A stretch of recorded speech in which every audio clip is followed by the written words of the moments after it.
Nizam retired IPS అధికారి ఇంట్లో దారుణ హత్య రెండు రాష్ట్రాల్లో తీవ్ర ఉద్రిక్తతకు దారితీసింది. హైదరాబాద్ నగరాన్ని షాకు గురిచేసిన రిటైర్డ్ ఐపీఎస్ వినయ్ రంజన్ రే భార్య సునంద హత్య కేసులో సంచలన విషయాలు వెలుగులోకి వచ్చాయి. ఇంట్లో పనిచేసే పని మనిషి హంతకురాలని పోలీసులు ప్రాథమికంగా నిర్ధారిస్తున్నట్లుగా సమాచారం అందుతోంది. పోలీసుల ప్రాథమిక విచారణలో ఇంట్లో పనిచేస్తున్న నేపాల్కు చెందిన పని మనిషి కల్పన ఈ హత్యకు పాల్పడినట్లు సమాచారం. ముందస్తు స్కెచ్తో హత్య చేసినట్లు అనుమానం వ్యక్తం చేస్తున్నారు. పోలీసులు కల్పన ఒంటరిగా కాకుండా మరో ఇద్దరితో కలిసి పక్కా ప్రణాళిక ప్రకారం ఈ దారుణ హత్యకు పాల్పడినట్లు పోలీసులు భావిస్తున్నారు. సునందను హత్య చేసిన తర్వాత కల్పన ఇంట్లో ఉన్న బంగారం, నగదు బ్యాగుల్లో సర్దుకుని మరో ఇద్దరు నిందితులతో పరారైనట్లు పోలీసులు వెల్లడించారు. సీసీటీవీ ఫుటేజ్ల ఆధారంగా దర్యాప్తును వేగవంతం చేస్తున్నట్లుగా పోలీసులు వెల్లడించారు.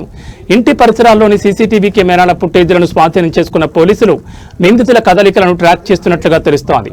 కేసు తీవ్రత దృష్ట్యా రాష్ట్ర DGP CV Anand, Hyderabad CP Sajjana స్వయంగా సంఘటనా స్థలానికి చేరుకుని పరిస్థితిని సమీక్షించారు. అత్యున్నత భద్రత ఉండాల్సిన మాజీ ఐపీఎస్ అధికారి ఇంట్లోనే హత్య జరగడం నగర వ్యాప్తంగా కలకలం రేపుతోంది. దీంతో నగర వాసుల్లో తీవ్ర భయాందోళన నెలకొన్నాయి. నిందితుల కోసం ప్రత్యేక పోలీస్ టీములు గాలింపు చేపట్టగా నగర సరిహద్దులో అలర్ట్ ప్రకటించినట్లు సమాచారం. ఈ కేసులో ఇంకా మరిన్ని సంచలన విషయాలు బయటపడే అవకాశం ఉందని పోలీసులు చెబుతున్నారు. రెండు రాష్ట్రాల్లో సంచలనంగా మారిన ఈ హత్య కేసును పోలీసులు ఎంతో ప్రతిష్టాత్మకంగా తీసుకుని విచారణ చేస్తున్నట్టుగా తెలుస్తోంది.